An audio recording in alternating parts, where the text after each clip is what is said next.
BJP. സംസ്ഥാന ഉപാധ്യക്ഷ ശോഭാ സുരേന്ദ്രനെ ഇന്നുവരെ നേരിട്ട് കണ്ട് സംസാരിച്ചിട്ടില്ലെന്ന് വിശദീകരിച്ചുകൊണ്ട് വിവാദം തണുപ്പിക്കാൻ എൽ.ഡി.എഫ് കൺവീനർ ഇ.പി. ജയരാജൻ.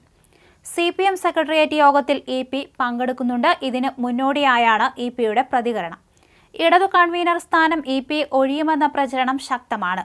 ഇതിനിടയിലാണ് ആരോപണങ്ങൾക്ക് ഇ.പി. മറുപടി പറയുന്നത്. മുൻ മുഖ്യമന്ത്രി ഉമ്മൻചാണ്ടി മരിച്ചപ്പോഴാണ് അവരെ നേരിട്ട് കണ്ടതെന്നും അദ്ദേഹം ആവർത്തിച്ചു. തന്നെ പോലെയുള്ള ഒരാൾക്ക് ശോഭാ സുരേന്ദ്രനെ പോയി കണ്ടു സംസാരിക്കേണ്ട കാര്യമെന്തെന്നും അദ്ദേഹം ചോദിച്ചു. 2 വർഷമായി ഡൽഹിയിൽ പോയിട്ടെന്നും ലളിത് ഹോട്ടലിൽ ഇതുവരെ പോയിട്ടില്ലെന്നും ഇ.പി. പറഞ്ഞു. കണ്ണൂരിൽ നിന്നും തിരുവനന്തപുരത്ത് വിമാനമിറങ്ങിയ ശേഷമാണ് ഇ.പി.യുടെ പ്രതികരണം. പാർട്ടി വിരുദ്ധ പ്രവർത്തനമൊന്നും നടത്തിയിട്ടില്ലെന്നും സി.പി.എം. കേന്ദ്ര കമ്മിറ്റി അംഗം കൂടിയായ ജയരാജൻ വിശദീകരിച്ചു. കേരളത്തിൽ എൻ്റെ പൊസിഷൻ നോക്കൂ. ഒരൽപ്പം ബുദ്ധിയുള്ള ആരെങ്കിലും ബി.ജെ.പിയിൽ പോയി ചേരുന്നതിനെക്കുറിച്ച് ചിന്തിക്കുമോ? ഇവരെ പോലെ അല്പബുദ്ധികൾ ചിന്തിക്കുക എന്നല്ലാതെ ഞാൻ ഈ കേരളത്തിലെ ഏറ്റവും പ്രധാനപ്പെട്ട ഒരു പൊതുപ്രവർത്തകനല്ലേ. ഞാൻ പോയി ബി.ജെ.പിയിൽ ചേരുമോ?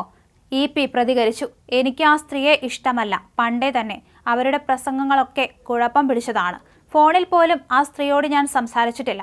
തന്നെ ലക്ഷ്യമിടുന്നതിന് പിന്നിൽ ആസൂത്രിതമായ പദ്ധതിയുണ്ട്. ആ പദ്ധതിയുടെ ഭാഗമായിട്ടാണ് ഇത്തരത്തിലുള്ള ആരോപണങ്ങൾ തയ്യാറായിക്കൊണ്ടിരിക്കുന്നത്. ദല്ലാൾ എന്തിനാണ് ജാവ്ദേക്കറെയും കൂട്ടി എൻ്റെ അടുത്തേക്ക് വന്നത് എന്നാണ് ചോദിക്കേണ്ട ചോദ്യം. ദല്ലാളും കേന്ദ്രമന്ത്രിയായിരുന്ന ബി.ജെ.പി. നേതാവുമായുള്ള ബന്ധമല്ലേ അന്വേഷിക്കേണ്ടത്? അദ്ദേഹം കൂട്ടിച്ചേർത്തു. തൻ്റെ മുന്നിൽ ഘടകകക്ഷികൾ ആരും അതൃപ്തി പ്രകടിപ്പിച്ചിട്ടില്ല. ആർക്കും സ്വതന്ത്രമായി അഭിപ്രായം പറയാനുള്ള അധികാരവും അവകാശവും ഉണ്ടെന്നായിരുന്നു സി.പി.ഐ. സംസ്ഥാന സെക്രട്ടറി ബിനോയ് വിശ്വത്തിന്റെ വിമർശനത്തോട് മാധ്യമപ്രവർത്തകർ പ്രതികരണം ആരാഞ്ഞപ്പോഴുള്ള മറുപടി. കൺവീനർ സ്ഥാനത്തുനിന്ന് മാറ്റും, രാജിവെക്കും എന്നാണ് പറയുന്നതെന്ന ചോദ്യത്തോട് കുറച്ച് കാത്തിരിക്കുമെന്നായിരുന്നു ഇ.പി.യുടെ പ്രതികരണം. ശോഭാ സുരേന്ദ്രൻ ബി.ജെ.പി. വിട്ട് സി.പി.എമ്മിൽ ചേരുമെന്ന് ഇടയ്ക്ക് വാർത്തയുണ്ടായിരുന്നുവെന്ന് ചൂണ്ടിക്കാണിച്ചപ്പോൾ അത് ഞാനും കേട്ടിരുന്നുവെന്ന് അദ്ദേഹം പറഞ്ഞു. ഒരാൾ എന്നെ വന്ന് കാണുന്നത് പാർട്ടിയെ റിപ്പോർട്ട് ചെയ്യേണ്ട പ്രശ്നം എന്താണുള്ളത്? പാർട്ടി നേതാക്കളെ പലരും വന്ന് കാണും. അങ്ങനെ കണ്ടു പരിചയപ്പെടുന്നതെല്ലാം പാർട്ടിയെ പോയി റിപ്പോർട്ട് ചെയ്യേണ്ടതുണ്ടോ? ജാവ്ദേക്കറെ കണ്ടത് പാർട്ടിയെ അറിയിച്ചോ എന്ന ചോദ്യത്തിന് മറുപടിയായി ഇ.പി. പറഞ്ഞു.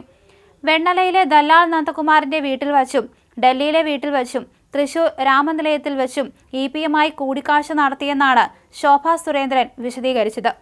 ബി.ജെ.പിയിൽ ചേരാനിരുന്നതിന്റെ തലേ ദിവസം ഇ.പി. പിന്മാറുകയായിരുന്നുവെന്നും അവർ പറഞ്ഞു. ഇതിനോടാണ് ജയരാജൻ പ്രതികരിച്ചത്.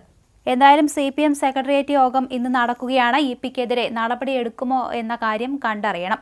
മുഖ്യമന്ത്രി തക്കതായ താക്കീത് നൽകുമോ അതോ പാർട്ടി സ്ഥാനം രാജിവെപ്പിക്കുമോ എന്നുള്ള കാര്യത്തിലും ചർച്ച നടന്നുകൊണ്ടിരിക്കുകയാണ്.